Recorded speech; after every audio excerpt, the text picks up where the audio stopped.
हजरत अली रजी अल्लाहु अन्हु और अमानतदारी की मिसाल इस्लाम के इतिहास में हजरत अली रजी अल्लाहु अन्हु का स्थान बहुत ऊंचा है। वह न केवल पैगंबर मोहम्मद सल्लल्लाहु अलैहि वसल्लम के चचेरे भाई थे, बल्कि उनके बचपन से ही उनके सबसे करीबी सहयोगी और सलाहकार थे। हजरत अली अपनी ईमानदारी, न्यायप्रियता और अमानतदारी के लिए विख्यात थे। उनके जीवन की एक कहानी इस्लामी मूल्यों की गहरी झलक देती है और यह बताती है कि सच्चाई और न्याय का पालन कैसे करना चाहिए। एक बार की बात है जब हजरत अली खलीफा थे। उस समय अरब का समाज विभिन्न धर्मों और संस्कृतियों का संगम था। इस्लाम ने उस समय सामाजिक और न्यायिक व्यवस्था में क्रांति ला दी थी।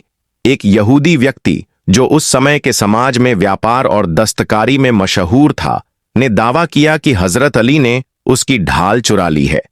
यहूदी को विश्वास था कि खलीफा होने के नाते हजरत अली उसकी बात को अनसुना कर देंगे या अपने पद का दुरुपयोग करेंगे।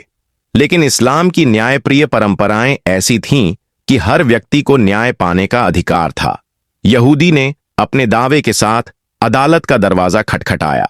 उस समय के मुख्य न्यायाधीश काजी हजरत शुरीह थे, जो अपनी ईमानदारी और निष्पक्षता के लिए प्रसिद्ध थे।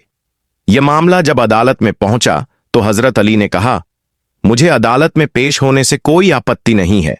मैं भी एक आम नागरिक की तरह कानून के तहत हूं। यह शब्द सुनकर अदालत में उपस्थित लोग हैरान थे।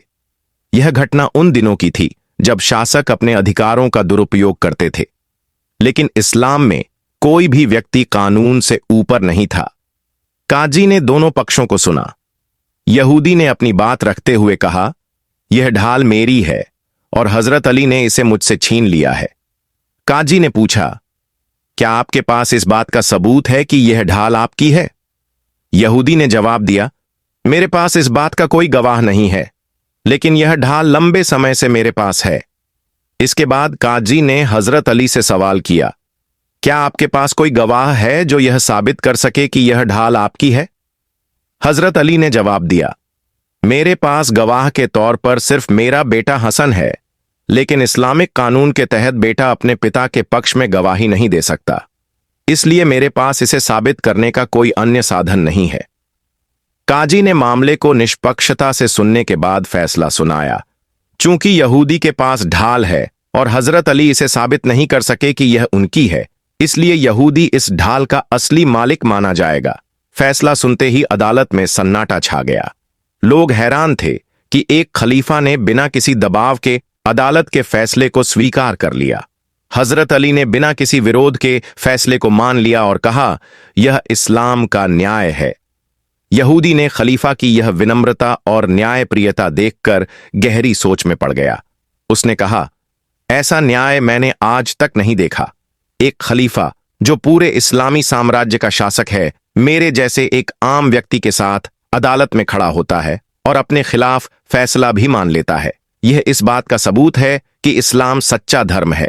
इसके बाद यहूदी ने कहा, मैं गवाही देता हूं कि अल्लाह एक है और मोहम्मद सल्लल्लाहु अलैहि वसल्लम अल्लाह के सच्चे रसूल हैं। मैं इस्लाम धर्म को अपनाता हूं। यहूदी ने इस्लाम कबूल करने के बाद वह ढाल हजरत अली को लौटा दी और कहा, अब मुझे समझ आया कि यह ढाल वास्तव में आपकी ही थी। मैं इसे वापस करना चाहता हूं। हजरत अली ने मुस्कुराते हुए कहा, अब यह ढाल तुम्हारी है। मैं इसे तुम्हें तोहफे के रूप में देता हूं। यह कहानी न केवल इस्लामिक न्याय व्यवस्था की उत्कृष्टता को दिखाती है, बल्कि यह भी सिखाती है कि सच्चाई और इंसाफ दिलों को जीतते हैं। इस कहानी से सबक एक, न्याय का महत्व। इस्लामिक समाज में न्याय केवल शब्दों तक सीमित नहीं था, बल्कि इसे हर स्तर पर लागू किया गया। हजरत अली ने यह साबित कर दिया कि खलीफा भी कानून के अधीन है। 2. ईमानदारी और सच्चाई। हजरत अली ने अपनी बात को सच्चाई के साथ पेश किया, चाहे इसका परिणाम कुछ भी हो। 3. अच्छे व्यवहार का प्रभाव। यहूदी व्यक्ति ने हजरत अली के न्यायप्रियता और विनम्रता से प्रेरित होकर इस्लाम को अपनाया। 4. अमानतदारी का उदाहरण। हजरत अली ने ढाल को यहूदी को तोहफे में देकर यह साबित किया कि सच्चे मुसलमान का दिल हमेशा दूसरों की भलाई के लिए खुला होता है। यह कहानी न केवल मुसलमानों के लिए, बल्कि हर धर्म के लोगों के लिए प्रेरणादायक है। यह हमें सिखाती है कि सच्चाई, न्याय और अच्छे चरित्र से हम दूसरों के दिल जीत सकते हैं और दुनिया को एक बेहतर जगह बना सकते हैं।